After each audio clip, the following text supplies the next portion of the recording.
Welcome to Movie Slice. Quick, fun recaps of your favorite movies. Sharp, funny, and to the point.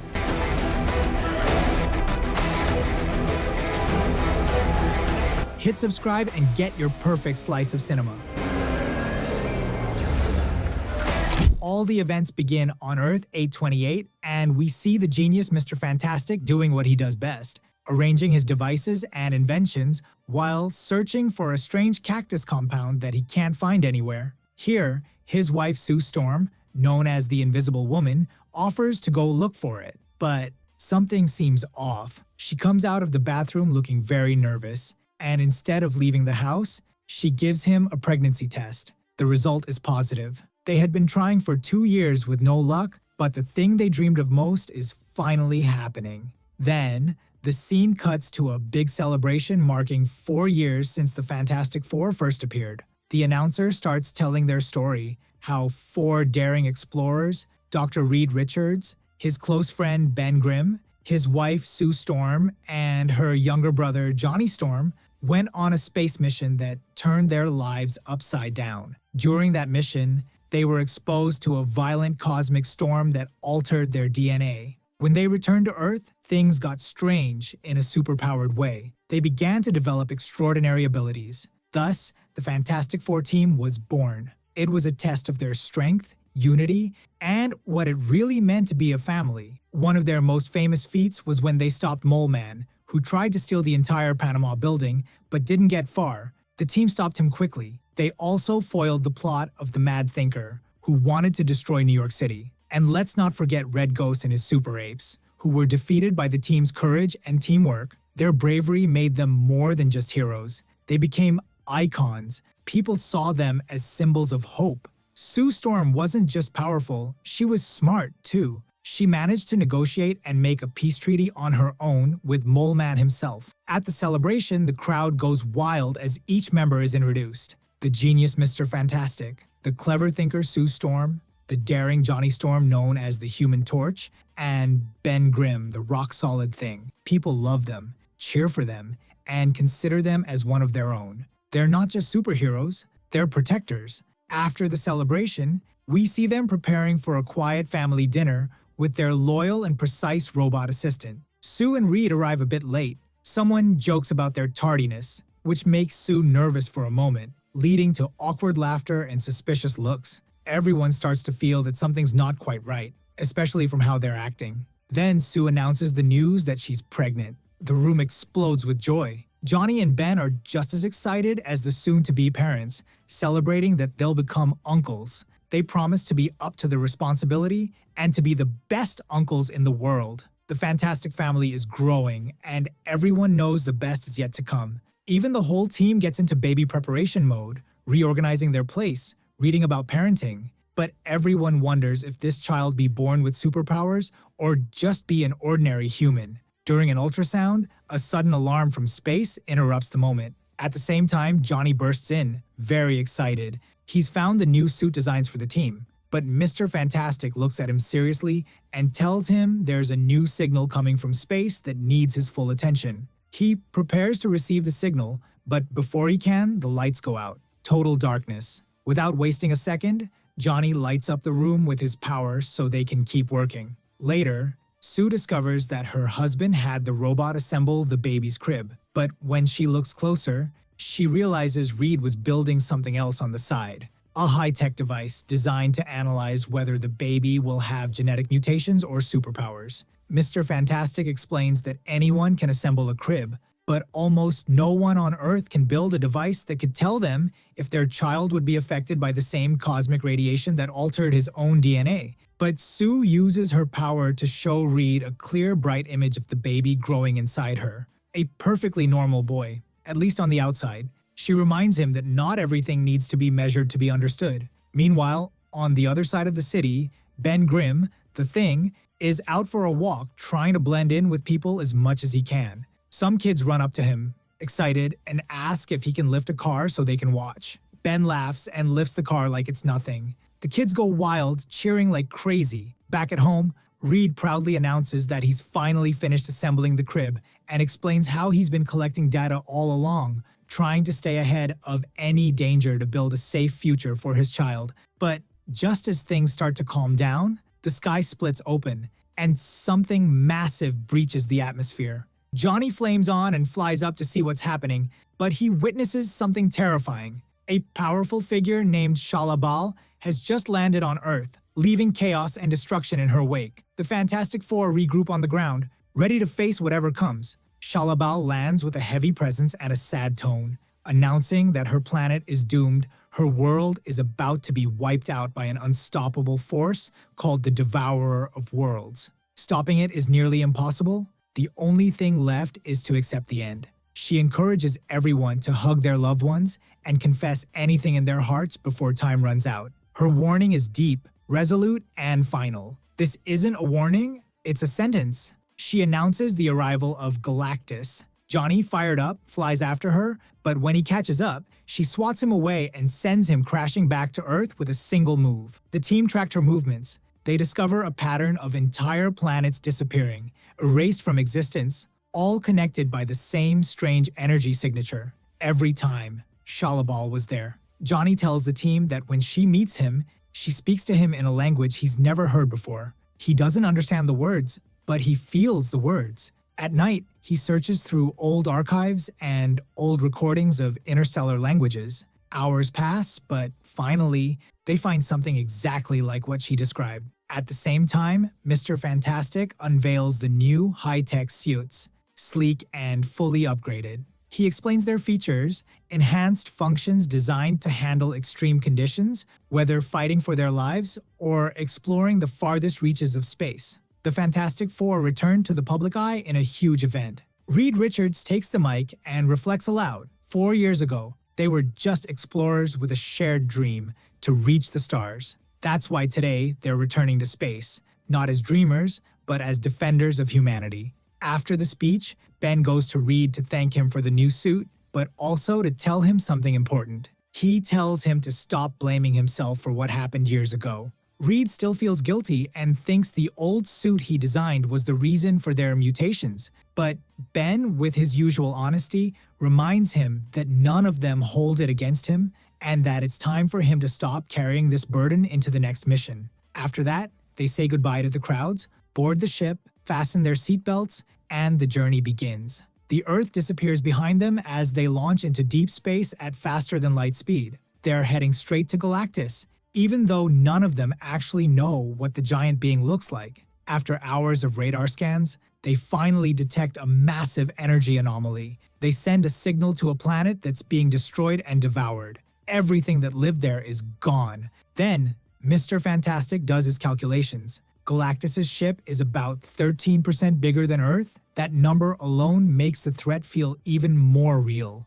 Sue Storm uses her invisibility powers to sneak inside the giant structure, but she doesn't stay hidden for long. Galactus is a being of unimaginable power. He discovers them, scanning them one by one, even the unborn child inside Sue. Then Shalabal appears again, calm, cold, and distant. She says that Galactus is ready to receive them and that they shouldn't have come at all. When they land, the team prepares for anything. They send Herbie, their loyal robot, to collect any samples for analysis. But Shalabal clarifies something important. Galactus doesn't choose the planets he devours. She chooses him. That's both her duty and her curse. Johnny approaches her, full of courage and questions, asking about the meaning of what she whispered before throwing him off her surfboard. Shalabal looks at him, her face expressionless, and replies calmly, "It means die with your people." Finally, they confront Galactus, the terrifying devourer of worlds. But to their surprise,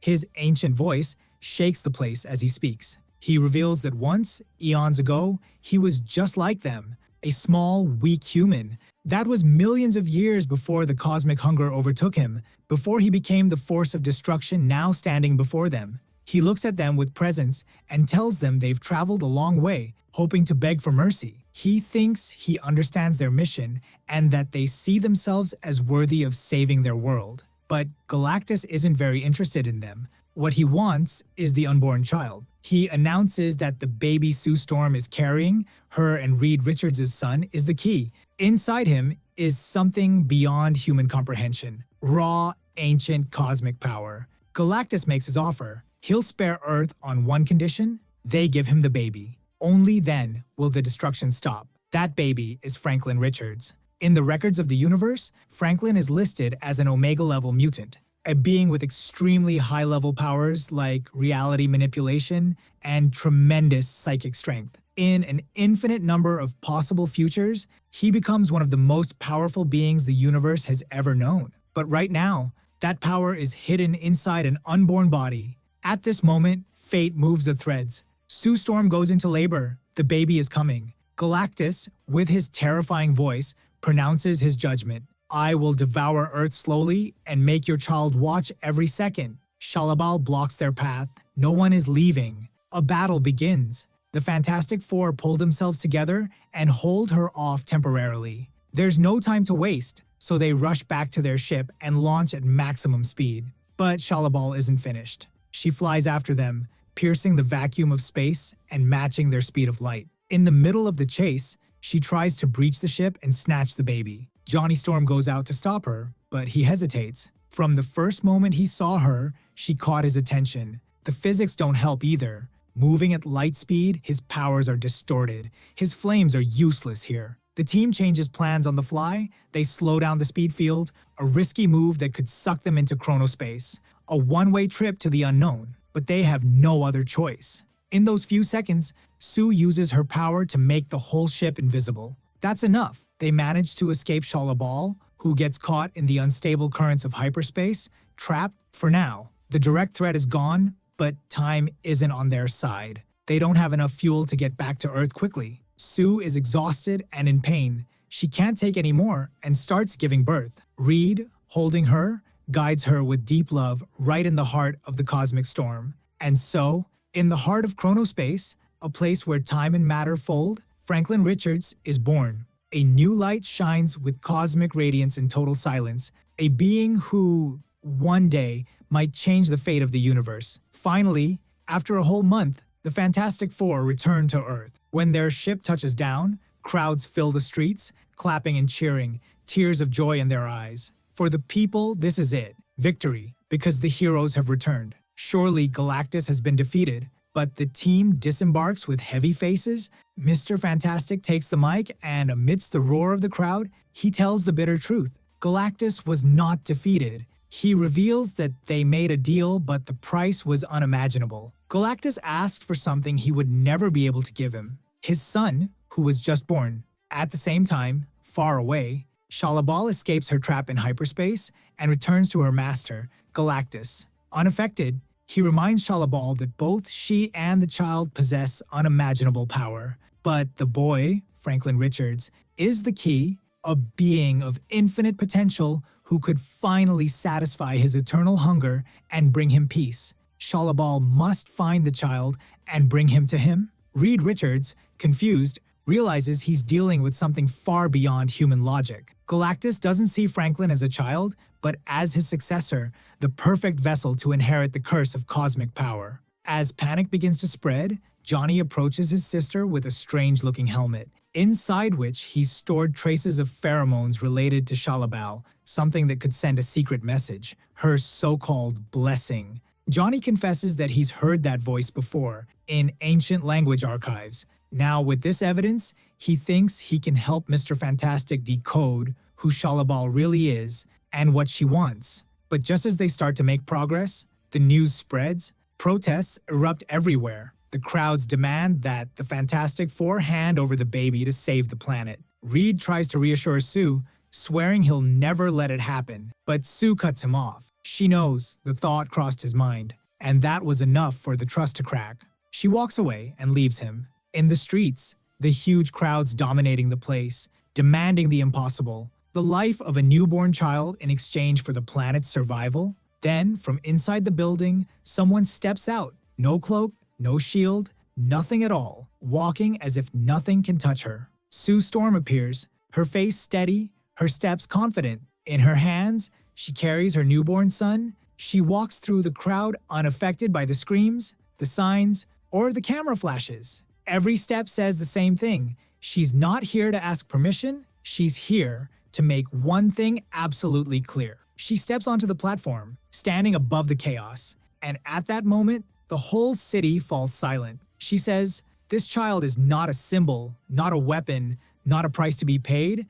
He is her son. And if the world thinks it has the right to demand him, it is about to learn what a united family can do." She didn't want to hide, so she made a decision. They would fight, not for duty, not for glory, but for what truly matters. They would fight for their child, for humanity, and for the future. They would do it the only way they know how, together as a family that never breaks. The crowd erupts in applause, and everyone stands with her. Then, Mr. Fantastic steps forward, saying he has the ultimate solution. Move the Earth, move the entire planet to a part of the universe so far and hidden that Galactus could never find it. He explains that he has already built a bridge between dimensions. So far, he's only been able to move a single egg a few meters, but still, he stands before all humanity, proposing the boldest plan yet. Move the entire Earth to a corner of the universe where it could remain hidden for millions of years.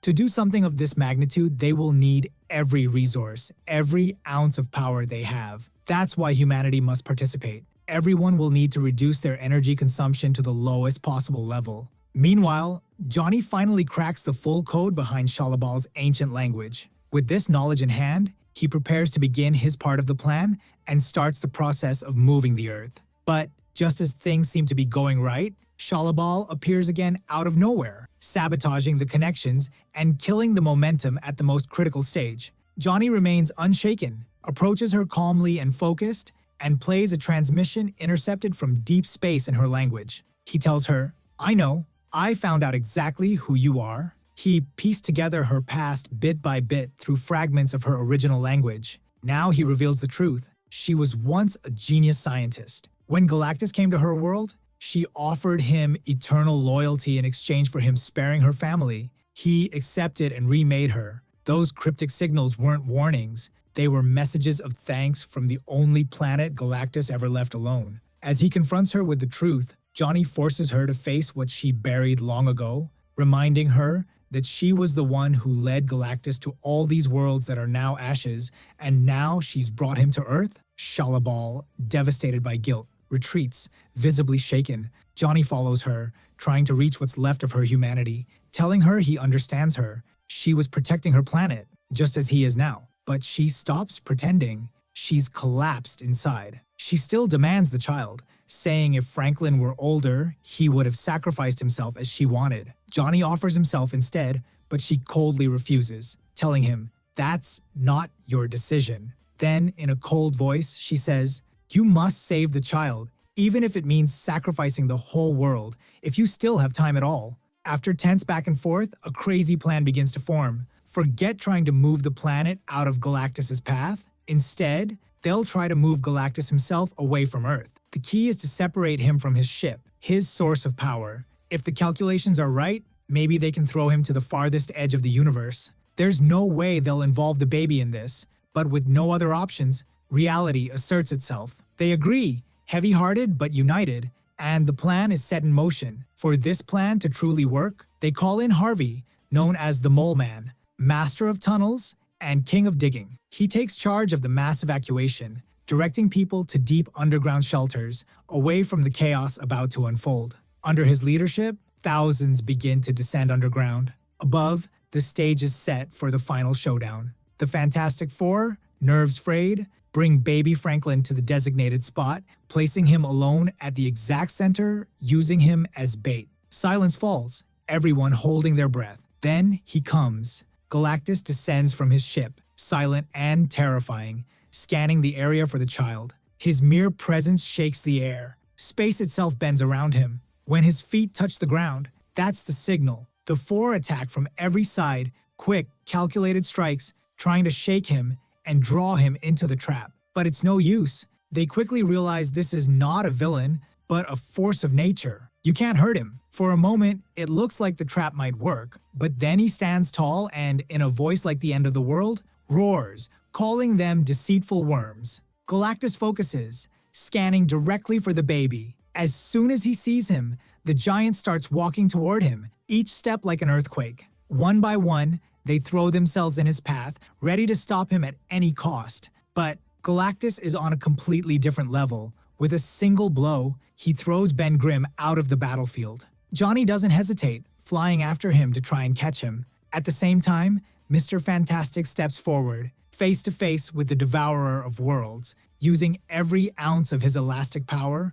wrapping around the giant, trying to slow him down. But Galactus grabs him coldly, as if he were a lab specimen, stretching him like a rubber band, about to tear him in half. At that moment, Ben and Johnny return with force, just in time to prevent the worst. In the midst of chaos, Galactus advances. No one can stop him now. He reaches the baby and lifts him in his hands. The massive being touched him with a strange, almost tender touch, and then, in a voice that echoed in the emptiness, whispered, "You are my salvation." It was mealtime, but Sue Storm, as she unleashed her anger, she began to push Galactus back, breaking him piece by piece. With sharp focus and courageous precision, Sue guided him to the exact spot where the trap was set. From afar, Johnny watched, holding his breath. The moment Galactus set his foot in place, he triggered the switch. Raw energy exploded around the cosmic giant, and in seconds, the entire plan worked. Galactus was pulled from reality,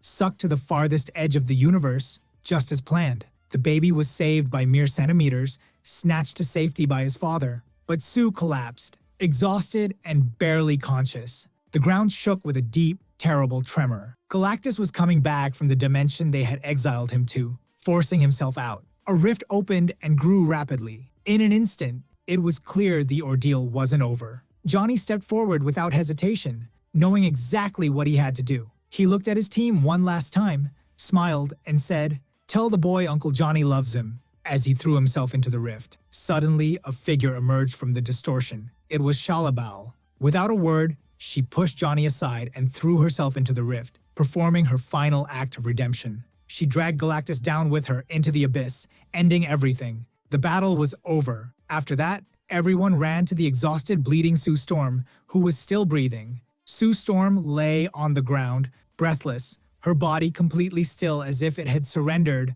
after such an immense effort. Reed, her husband, was on the verge of panic, doing everything he could to bring her back. Then, Franklin, their young son, began to worry. In the arms of a team member, he reached out toward his mother as if he could feel her absence in his little soul. Seeing that, they gently placed him next to her body. Then, a bright energy emerged from the boy. Suddenly, her heart started beating again. She took a deep breath and her eyes opened. She was alive. Franklin clapped his little hands as if he knew exactly what he had done. The planet was finally saved, the baby too, and now even his mother was back because of him. The mission was a success. The Fantastic Four, now officially 5, joined the crowd as people cheered and celebrated them in gratitude. Someone handed them a tiny suit with the number 5 on the chest, a sweet gesture to welcome the newest family member. But Reed and Sue smiled and gently declined. It was still too soon.